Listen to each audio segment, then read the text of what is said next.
क्या आपने कभी परफेक्ट क्राइम सुना है? आज का जो केस हम डिस्कस करने जा रहे हैं, वो परफेक्ट क्राइम से बिल्कुल भी कम नहीं है। यहाँ तक कि जब मुजरिम ने कन्फेस कर लिया, तब भी कोर्ट में एविडेंस ना होने की वजह से इस केस को प्रूव करना मुश्किल ही नहीं नामुमकिन सा हो गया। क्राइम शोज जिन्हें हम देखते हैं ताकि हम सतर्क रह सकें, आज के केस में उन्हीं शोज का किसी ने परफेक्ट क्राइम प्लान करने के लिए इस्तेमाल किया। तो दोस्तों, मैं आप सबका वेलकम करता हूँ आपके अपने चैनल क्राइम वर्ल्ड इंडिया पर।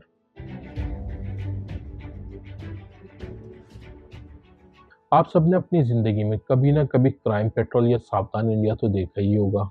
इन शोज़ में जब हम देखते हैं कि कैसे लोग अपने ही रिश्तेदारों या अपने ही दोस्तों के हाथों मारे जाते हैं, तो कहीं न कहीं हमारे दिल में एक डर सा बैठ जाता है कि कहीं ऐसा ही सब कुछ हमारे साथ ना हो। लेकिन जहाँ ये हमारे लिए सिर्फ़ और सिर्फ़ एंटरटेनमेंट होता है, वहीं कुछ लोग ऐसे भी होते हैं, जो इन शोज़ में दिखाए गए तरीकों को रियल लाइफ़ में अप्लाई करते हैं अपना क्राइम कमिट करने के लिए। और उदयपुर से आने वाला आज का हमारा केस इसकी सबसे बड़ी एग्जाम्पल है। इस केस में क्राइम पेट्रोल की मदद से एक ऐसा जुर्म किया गया जिससे पुलिस सालों तक बिल्कुल अनजान रही। ये केस कभी सामने ही ना आता, लेकिन इस आदमी की एक छोटी सी मिस्टेक ने पूरी कहानी बाहर ला दी। इस कहानी के मेन किरदार का नाम था राहुल राज चक्रवर्ती। उदयपुर का रहने वाला 36 साल का एक आम आदमी।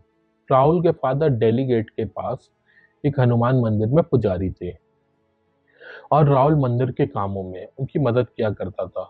अपने मिड 30s में होने के बावजूद राहुल के पास ना कोई स्टेबल जॉब थी और ना ही उसने कभी कोई फैमिली स्टार्ट की थी। सीधी भाषा में कहें तो राहुल अभी तक अपने पैरों पर खड़ा नहीं हुआ था और अपनी हर छोटी छोटी चीजों के लिए उसे अपने फादर की तरफ देखना पड़ता था। जबकि इस उम्र के लोग मोस्टली अपनी फैमिली लाइफ स्टार्ट कर चुके होते हैं। तो दोस्तों, बढ़ते हैं अपने केस की तरफ। एक दिन मंदिर में एक औरत अपने 2 बच्चों के साथ आई। वो काफी ज्यादा उदास और काफी ज्यादा थकी हुई लग रही थी। मंदिर में ऐसे लोगों का आना जाना कोई नई बात नहीं होती है, क्योंकि अक्सर लोग तभी मंदिर आते हैं जब उनकी जिंदगी में कोई बड़ी परेशानी चल रही होती है। लेकिन इस औरत को देखकर राहुल समझ गया था, ये सिर्फ नॉर्मल टेंशन नहीं थी, ये किसी न किसी मेजर प्रॉब्लम से गुजर रही थी। आखिरकार राहुल से रहा नहीं गया और उसने बात शुरू की। पूछने पर पता चला कि उसका नाम भानुप्रिया गोस्वामी है। भानुप्रिया 33 साल की थी और दोनों बच्चे उसी के थे। सवाल ये था कि आखिर ऐसा क्या हुआ कि एक माँ को अपने दोनों बच्चों के साथ मंदिर में शरण लेनी पड़ी। जब राहुल ने पूछा तो भानुप्रिया ने अपनी पूरी कहानी उसके सामने रख दी। कभी कभी लाइफ वाकई इतनी हैवी हो जाती है कि इंसान टूट सा जाता है। भानुप्रिया असल में राजस्थान के जयदोल के रहने वाली थी।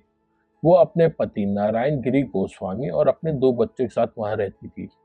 लेकिन पति पत्नी के बीच डिफरेंस इतने बढ़ गए कि नारायण ने एक दिन भानुप्रिया और दोनों बच्चों को घर से बाहर निकाल दिया। 2 दिन तक दर दर भटकने के बाद भानुप्रिया मंदिर पहुंची थी। भानुप्रिया की कहानी सुनकर राहुल टूट सा गया और पिघल गया। उसने उन्हें नाश्ता करवाया और तसल्ली दी और कहा कि सब कुछ ठीक हो जाएगा। उसके बाद भानुप्रिया अपने दोनों बच्चों के साथ वापस चली गई। लेकिन कुछ महीने बाद भानुप्रिया फिर से मंदिर आई। इस बार वो अकेली थी, डाइवोर्स हो चुका था, बच्चों की कस्टडी नारायण के पास थी।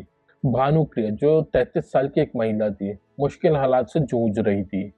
अपने पति और बच्चों को खोने के बाद भानुप्रिया बिल्कुल टूट सी गई थी और भानुप्रिया को देखकर राहुल ने एक फैसला किया जो दोनों की जिंदगी बदलने वाला था।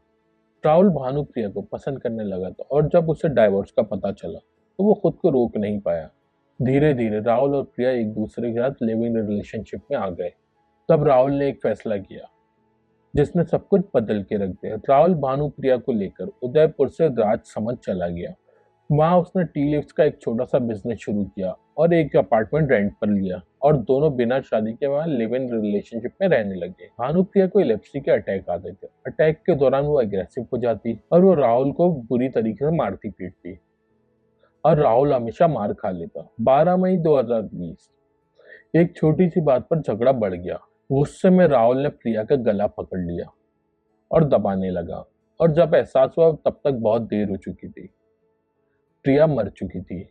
प्रिया का मर्डर प्री प्लान नहीं था, लेकिन उसके बाद राहुल ने जो कुछ किया वो सब कुछ बदल के रख देता है। उसने पुलिस को कन्फेस करने के बजाय बॉडी को एक ड्रम में छुपा दिया। लॉकडाउन चल रहा था, बॉडी को बाहर लेके जाना नामुमकिन था। उसने प्रिया की बॉडी को एक बड़े से प्लास्टिक ड्रम में डाला और केमिकल और सीमेंट डालकर सील कर दिया। 2 साल तक वो ड्रम उसके रूम में कोने में पड़ा रहा। 2022 में ड्रम से बदबू आना शुरू हुई क्योंकि ड्रम में केमिकल एंड सीमेंट था जिसकी वजह से बॉडी पूरी तरीके से डिकम्पोज नहीं हो पाई थी। 2022 में ड्रम से बदबू आना शुरू हो गई क्योंकि ड्रम में सीमेंट और केमिकल था जिसकी वजह से बॉडी पूरी तरीके से डिकम्पोज नहीं हो पाई और उससे बदबू आना शुरू हो गई। लैंडलॉर्ड सत्यनारायण को शक हुआ। लैंडलॉर्ड ने जब राहुल से सख्ती से पूछा, राहुल ने लैंडलॉर्ड के सामने सब कुछ कन्फेस कर दिया। लैंडलॉर्ड ने पुलिस को बताने के बजाय राहुल की मदद की बॉडी को ठिकाने लगाने में। राहुल और लैंडलॉर्ड ने ड्रम को दूर ले जाकर उसमें आग लगा दी, हड्डियों का पाउडर बना दिया ताकि सबूत मिट जाए। लेकिन 2024 में राहुल गन के साथ पकड़ा गया। राहुल अब पुराना वाला राहुल नहीं रहा था, वो एक छोटा गन डीलर बन चुका था। इसी वजह से वो हमेशा गन कैरी करता था। इसी दौरान उससे एक बड़ी गलती हो गई। प्रताप नगर एरिया में वो मोहनलाल सुखदिया यूनिवर्सिटी के पास घूम रहा था। मोस्टली पब्लिक प्लेसेस में गन कैरी करना मना होता है और वो यहीं चूक गया। किसी ने पुलिस को टिप दी और राहुल पकड़ा गया।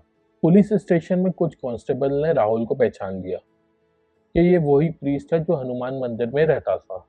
एक और इम्पोर्टेंट बात ये भी थी कि राहुल और प्रिया के झगड़े की कंप्लेन इसी पुलिस स्टेशन में दर्ज हुई थी। जब राहुल से प्रिया के बारे में पूछा गया तो बातों को गोलमोल घुमाने लगा। इस बात ने कांस्टेबल को शक में डाल दिया। कांस्टेबल ने प्रिया की बहन को फोन किया और वहां से एक शॉकिंग बात सामने आई। प्रिया ने 2020 के बाद से अपने घर वालों से कोई कांटेक्ट नहीं किया था, जिसने कांस्टेबल का शक यकीन में बदल गया। इंटरोगेशन के दरमियान राहुल टूट गया और उसने सब कुछ कन्फेस कर लिया। लेकिन कोर्ट में कन्फेशन के बावजूद केस को प्रूफ करना मुश्किल हो गया। एविडेंस ना होने की वजह से केस कोर्ट में प्रूफ नहीं हो पाया और अभी तक चल रहा है। सो दोस्तों, ये केस अपने में ही एक सवाल जन्म देता है। ना जाने और कितने ऐसे केसेस होंगे जो कभी दुनिया के सामने ही नहीं आ पाए, या ना जाने और कितने ऐसे केसेस होंगे और कितनी प्रिया होगी कि केसेस कभी सामने ही नहीं आ पाए।